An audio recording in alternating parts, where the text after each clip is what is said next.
Nama saya Muhammad Dilau dengan NIM 0810142537, jurusan Kesehatan Masyarakat, Universitas Negeri Gorontalo.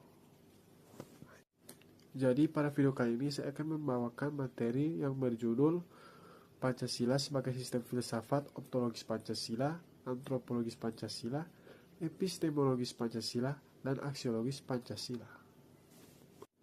Jadi video ini dibuat untuk memenuhi tugas mata kuliah kewarganegaraan dengan dosen pengampu Bapak Dr. Roni Lukum, SPD, MSc.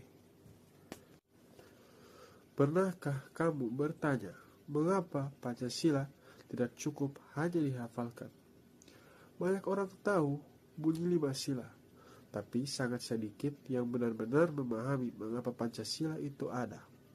Apa yang menjadi fondasinya, dan bagaimana ia seharusnya membentuk cara kita berpikir, bertindak, dan menilai sesuatu. Nah, disinilah filsafat masuk. Ketika kita membahas Pancasila sebagai sistem filsafat, kita tidak sedang mempersulit sesuatu yang sederhana. Sebaliknya, kita sedang menggali kedalaman Pancasila agar ia tidak hanya menjadi slogan, melainkan benar-benar menjadi panduan hidup yang kokoh. Dalam video ini, kita akan menelusuri 4 dimensi filsafat Pancasila: ontologis, antropologis, epistemologis, dan aksiologis, lalu melihat bagaimana keempatnya bekerja secara nyata dalam kehidupan berbangsa dan bernegara kita. Sebelum masuk ke 4 dimensi tadi, penting untuk kita pahami terlebih dahulu apa yang dimaksud dengan Pancasila sebagai sistem filsafat.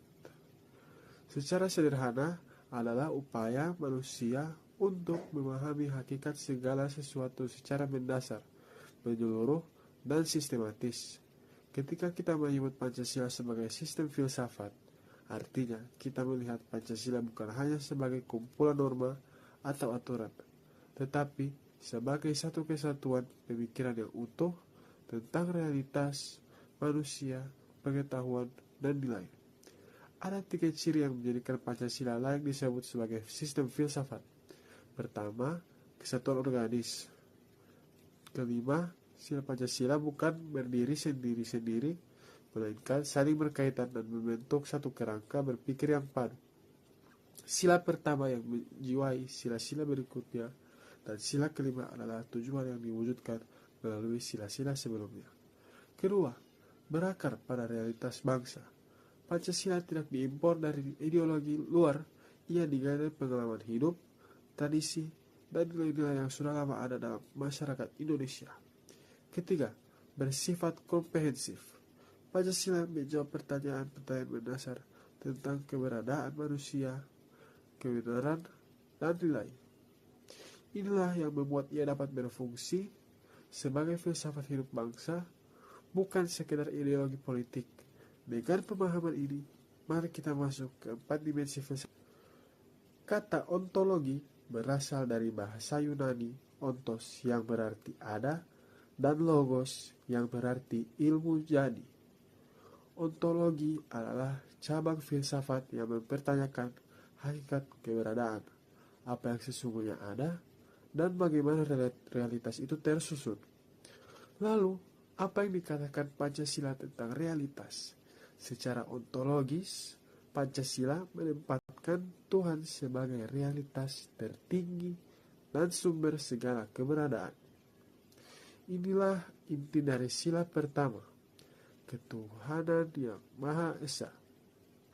Realitas tidak dipandang sebagai sesuatu material yang semata, melainkan memiliki dimensi spiritual yang melampaui materi.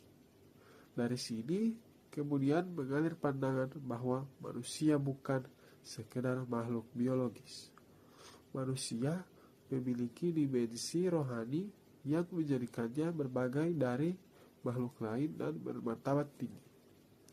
Alam semesta pun dipandang sebagai ciptaan yang harus dijaga, bukan sekedar sumber daya yang boleh dieksploitasi tanpa batas.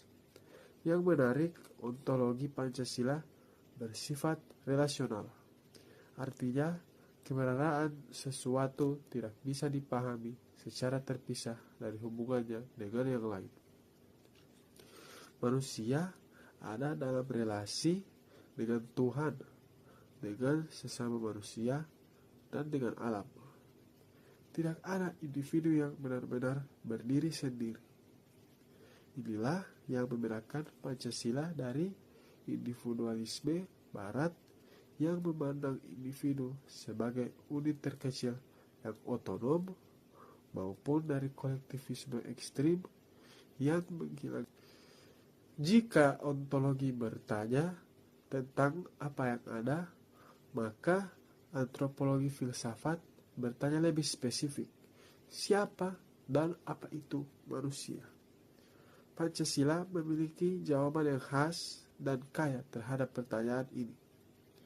Menurut pandangan antropologis Pancasila, manusia dipahami sebagai makhluk yang memiliki beberapa dimensi sekaligus. Ia adalah makhluk religius, memiliki hubungan transenden dengan Tuhan yang menjadi sumber nilai dan makna hidupnya. Ia adalah makhluk individual, memiliki akal budi, hak asasi, dan kebebasan yang harus dihormati. Sekaligus, ia adalah makhluk sosial, tidak bisa hidup terlepas dari komunitas, budaya, relasi dengan sesama. Dimensi sosial ini sangat kuat dalam Pancasila. Konsep gotong royong, musyawarah, dan kebersamaan mencerminkan pandangan bahwa manusia sejatinya tidak bersifat atomistik. Identitas seseorang terbentuk di dalam dan melalui komunitasnya. Tapi perhatikan keseimbangannya. Pancasila tidak mengorbankan individu demi kelompok. Juga tidak memuja individu hingga melupakan tanggung jawab sosial. Manusia dalam Pancasila adalah pribadi yang utuh, otonom sekaligus terikat, bebas sekaligus bertanggung jawab. Pandangan antropologis ini kemudian menjadi dasar bagi hak asasi manusia versi Pancasila, di mana hak individu diakui, tetapi selalu dilihat dalam konteks kewajiban sosial dan tanggung jawab bersama. Epistemologi adalah cabang filsafat yang membahas tentang hakikat pengetahuan. Bagaimana kita tahu sesuatu, apa sumber kebenaran, dan apa batas dari pengetahuan manusia. Secara epistemologis, Pancasila mengakui bahwa kebenaran dapat diperoleh melalui berbagai sumber sekaligus, bukan hanya satu sumber tunggal. Pertama, ada kebenaran yang bersumber dari wahyu dan keyakinan religius yang diakui melalui sila pertama. Ini berarti pengetahuan spiritual dan nilai-nilai agama dihormati sebagai sumber kebenaran yang sah, bukan sesuatu yang harus disingkirkan dari ruang publik. Kedua, ada kebenaran yang diperoleh melalui akal dan rasionalitas ilmiah. Pancasila tidak menolak sains, justru ia mendorong pengembangan ilmu pengetahuan yang bertanggung jawab dan beretika. Dan yang ketiga, ada pengetahuan yang lahir dari pengalaman kolektif dan kearifan budaya. Tradisi, adat, dan kebijaksanaan lokal diakui sebagai sumber pengetahuan yang valid. Tidak boleh begitu saja dibuang karena tidak memenuhi standar ilmiah Barat. Yang paling khas dari epistemologi Pancasila adalah menekannya pada musyawarah sebagai cara mencapai kebenaran bersama. Kebenaran dalam konteks sosial politik tidak diperoleh secara sepihak, melainkan melalui dialog, pertimbangan bersama, dan konsensus. Ini adalah model epistemologi deliberatif yang sangat relevan untuk demokrasi. Logi adalah cabang filsafat yang membahas hakikat nilai apa yang baik, apa yang benar secara moral, apa yang indah. Ia mencakup dua subdisiplin utama, etika dan estetika. Secara aksiologis, Pancasila menempatkan ketuhanan sebagai nilai tertinggi yang menjadi sumber dari semua nilai lainnya. Ini bukan berarti negara berdasarkan agama tertentu, melainkan bahwa nilai-nilai moral yang berlaku dalam kehidupan bernegara tidak boleh bertentangan dengan prinsip-prinsip ketuhanan dan kemanusiaan yang universal. Dari sana, mengalirlah hierarki nilai yang terstruktur, nilai kemanusiaan yang menuntut penghormatan atas martabat setiap orang, nilai persatuan yang menempatkan kepentingan bersama di atas ego kelompok, nilai kerakyatan yang menghargai proses demokratis dan partisipasi, dan yang terakhir nilai keadilan yang menjadi ukuran akhir dari setiap kebijakan dan tindakan sosial. Yang terpenting untuk dipahami adalah bahwa nilai-nilai ini bersifat hierarkis sekaligus harmonis, dan tidak ada satu nilai yang boleh sepenuhnya mengorbankan nilai lainnya. Misalnya, kepentingan persatuan tidak boleh dicapai mengorbankan keadilan. Keadilan sosial tidak boleh diwujudkan dengan cara yang melanggar kemanusiaan. Aksiologi Pancasila juga menekankan bahwa nilai harus diinternalisasi, bukan sekedar dipatuhi. Artinya, yang dituju bukan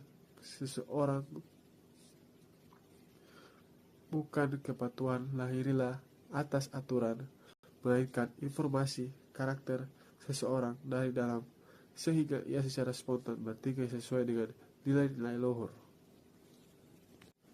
Sekarang mari kita turunkan keempat dimensi filsafat tadi ke dalam contoh-contoh nyata yang bisa kita temukan dalam kehidupan sehari-hari. Implementasi ontologis Pancasila. Pandangan ontologis Pancasila yang relasional bahwa manusia tidak bisa hidup terpisah dari Tuhan, sesama, dan alam tercermin dalam kebijakan lingkungan hidup yang menekankan kelestarian alam sebagai kewajiban moral, bukan sekedar kepentingan ekonomi. Ia juga tercermin dalam pengakuan negara terhadap hak-hak masyarakat adat yang memiliki relasi mendalam dengan tanah dan alam tempat mereka hidup. Pada skala individu, ini terwujud dalam kesadaran bahwa setiap tindakan pribadi memiliki dampak bagi komunitas yang lebih luas. Implementasi antropologis Pancasila. Pandangan tentang manusia sebagai makhluk yang sekaligus individual dan sosial tercermin dalam sistem hukum Indonesia yang mengakui hak asasi manusia, tapi juga menegaskan kewajiban warga negara. Dalam praktik sosial ini tampak pada tradisi gotong royong, sistem kekerabatan yang saling menjaga, dan budaya tolong-menolong yang masih kuat di berbagai komunitas. Pendidikan idealnya mendorong model pembelajaran yang tidak hanya membentuk individu cerdas dan kompetitif, tapi juga individu yang menempati dan mampu bekerja sama. Implementasi epistemologis Pancasila. Musyawarah sebagai cara mencapai kebenaran bersama tercermin dalam sistem dan demokrasi deliberatif yang dipraktikkan di tingkat desa melalui musyawarah desa, di tingkat legislatif melalui sidang parlemen, hingga di tingkat RT RW melalui rapat warga. Pengakuan atas keberagaman sumber pengetahuan dan tercermin dalam sistem pendidikan nasional yang membuat pendidikan agama, ilmu, pengetahuan ilmu, dan pendidikan budaya lokal secara berdampingan. Implementasi aksiologis Pancasila. Hierarki harmoni nilai Pancasila paling jelas terlihat dalam konstitusi perundang-undangan Indonesia. Misalnya, kebebasan berekspresi diakui, tetapi dibatasi oleh kemanusiaan dan persatuan, sehingga ujaran kebencian berbasis ras dan agama dikriminalisasi. Keadilan sosial sebagai nilai tertinggi dalam sila kelima menolak kebijakan redistribusi seperti program beasiswa, subsidi jaminan nasional, dan yang ditujukan untuk mengurangi kesenjangan.